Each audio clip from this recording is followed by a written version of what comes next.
What's up everyone, welcome to Heroes Avenue. My name is Darren and today I actually want to talk about the DCCW TV and the DCEU because if you're not following, the DCTV has just done a crossover and alluded to what next year's crossover is going to be, and it's going to be the Crisis on Infinite Earths.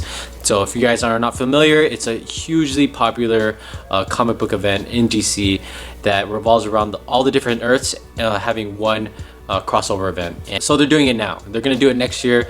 And I saw a question somewhere online that someone asked, what will happen if Crisis on Infinite Earths on CW merges the DCEU? And that kind of sparked my interest because, you know, back when Arrow and Man of Steel first came out, a lot of people were wondering, are they in the same universe? If they're not in the same universe, why aren't they in the same universe, right?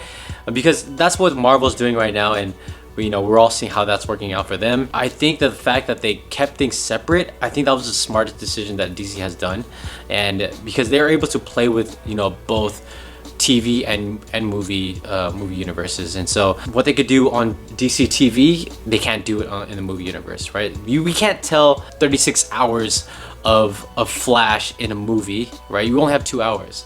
So by having, you know, DC TV, you could flesh out a story, although it's lower budget, but we could have it, you know, on a weekly basis. And compared to a movie universe, you have a big production with more money, with more effects, and it could serve different types of audience, basically. Plus, I think if you merge the two, I think you have more of a pressure to make sure things are consistent, and you have to make sure that things make sense, and you have to figure out what's canon and what's not canon, and there's too many factors involved. And plus, like, if Flash dies in the TV universe, like what happens to the movie universe Flash? Or it's a mess, and I don't think DC wants to go down that road. I think they just want to be I think everything right now in DC is just very streamlined. We're just gonna give me a movie with a great script, and we're gonna see if it sticks or not. We're just gonna focus on this. We'll just forget Batman and Superman right now. Just whatever is ready, just give me the script, and we're gonna put in production, and hopefully it's successful.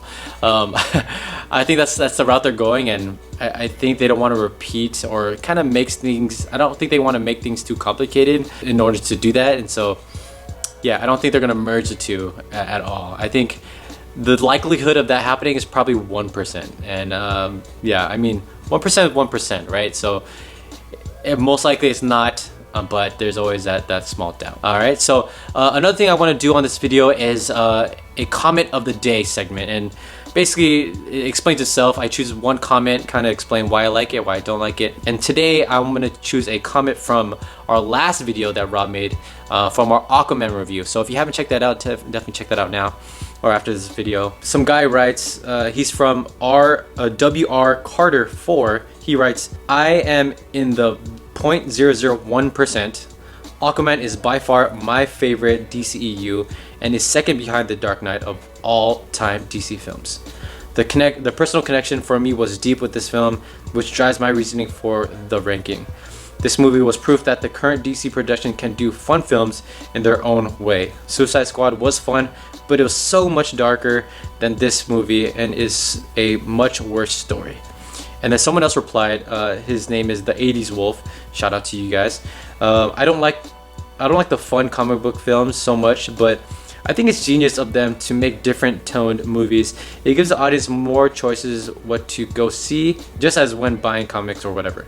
And the thread kind of goes back and forth, and they have a really great conversation, by the way. And one, I chose because it's two individuals having opposite perspective and just kind of respecting each other's opinions. And two, I think what they were kind of talking about makes so much sense.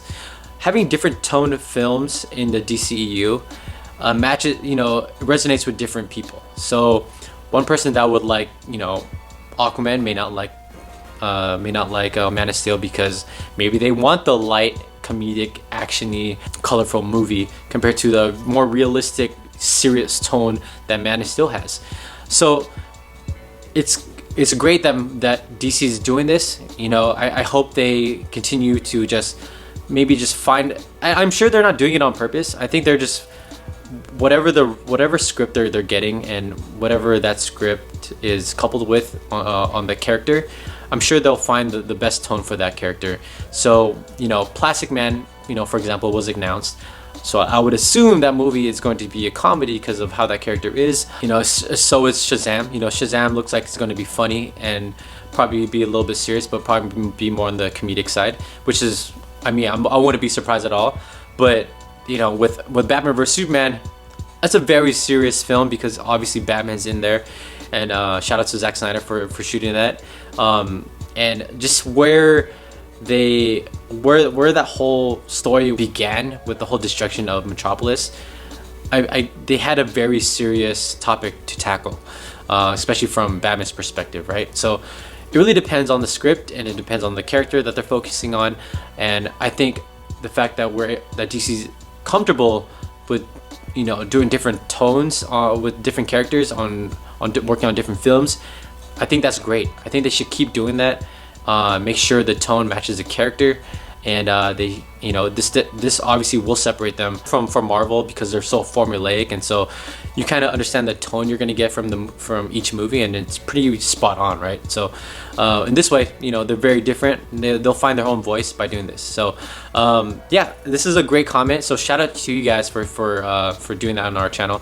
Let me know what you guys think about everything I talked about in this channel or in this video about the Crisis on Infinite Earths and the different tones that DC is doing right now. So let me know in the comments below. Subscribe to this channel, and I'll see you guys next time. Bye.